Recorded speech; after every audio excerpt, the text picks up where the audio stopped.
मैं आपको भगवान बुद्ध की एक ऐसी कहानी सुनाता हूँ जिसमें एक व्यक्ति अपने विचारों से पीड़ित है और अपनी काम वासना को नियंत्रण करने में असमर्थ है, अतः वह खुद को पाता है। भगवान बुद्ध और कामुक विचारों से पीड़ित भिक्षु की कहानी हम आज सुनेंगे। तो चलिए स्टार्ट करते हैं।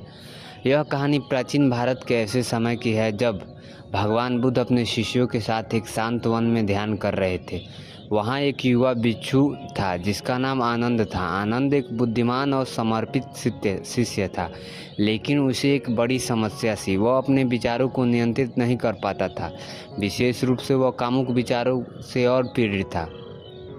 आनंद का मन हर समय कामुक विचार से भरा रहता था। वह सुंदर महिलाओं की कल्पना करता था और उसकी वासना उसे चैन से नहीं रहने देती थी। वह ध्यान करने की कोशिश करता था, लेकिन उसके विचार उसे भटका देते थे।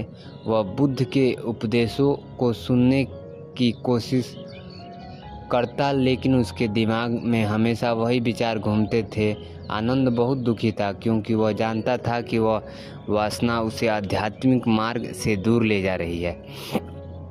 एक दिन भगवान बुद्ध के पास गया, अपनी समस्या बताई। उसने कहा, भंते, मैं अपने विचारों को नियंत्रित नहीं कर पा रहा हूँ। मेरा मन वासना से भरा हुआ है और मैं ध्यान नहीं कर पाता हूँ। मैं क्या करूँ?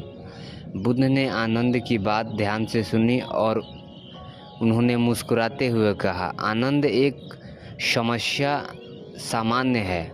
हर कोई कभी ना कभी इस तरह के विचारों से पीड़ित होता है। महत्वपूर्ण यह है कि तुम उसे कैसे निपटते हो। बुद्ध ने आनंद को जो मार्गदर्शन दिया, बुद्ध ने आनंद को कुछ महत्वपूर्ण बातें बताई। उन्होंने कहा, विचार को स्वीकार करो, अपने विचार से डरो मत, उन्हें स्वीकार करो। वो आते हैं और जाते हैं, उन्हें पकड़ो मत।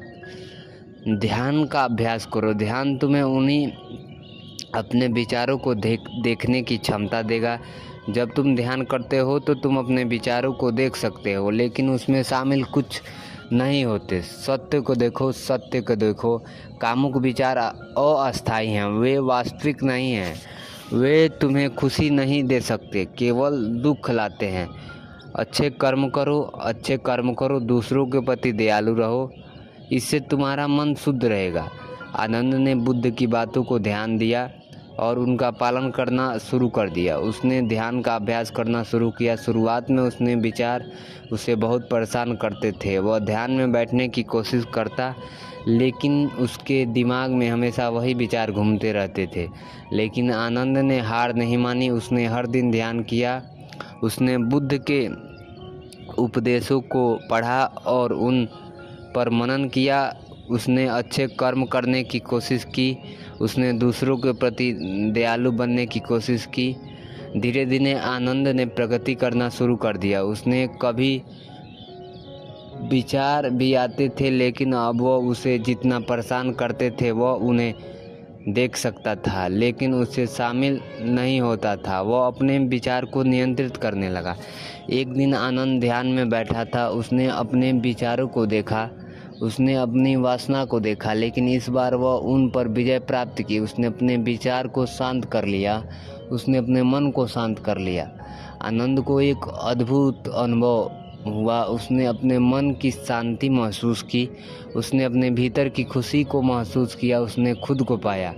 आनंद बुद्ध के पास गया और उन्हें बताया कि उसने क्या अनुभव किया। बुद्ध ने मुस्कुराते हुए कहा, आनंद, तुमने खुद को पा लिया, तुमने अपने विचारों पर विजय प्राप्त कर ली, अब तुम एक मुक्त व्यक्ति हो। आनंद ने बुद्ध के उपदेशों का पालन करना जारी रखा। वह एक महान भिक्षु बन गया। उसने दूसरों को कभी अपने विचारों को नियंत्रित करने और खुद को खोजने की मदद की।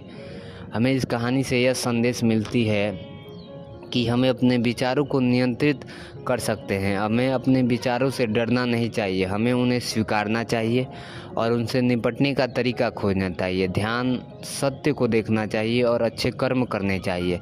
हमें अपने विचारों पर विजय प्राप्त करने में मदद मिल सकती है और हम अपने विचारों पर विजय प्राप्त कर लेते हैं और हम खुद को जब पाते हैं तो हम एक दयावान व्यक्ति बन जाते हैं। बुद्ध ने इस कहानी में यही बताया है कि इंसान कितना भी अज्ञानी हो वो किसी गुरु या किसी अपने खुद के संघर्ष से अपने विचारों को नियंत्रित कर सकता है। अगर इंसान अपने विचारों को नियंत्रित कर ले तो उसका पूरा जीवन बदल जाएगा।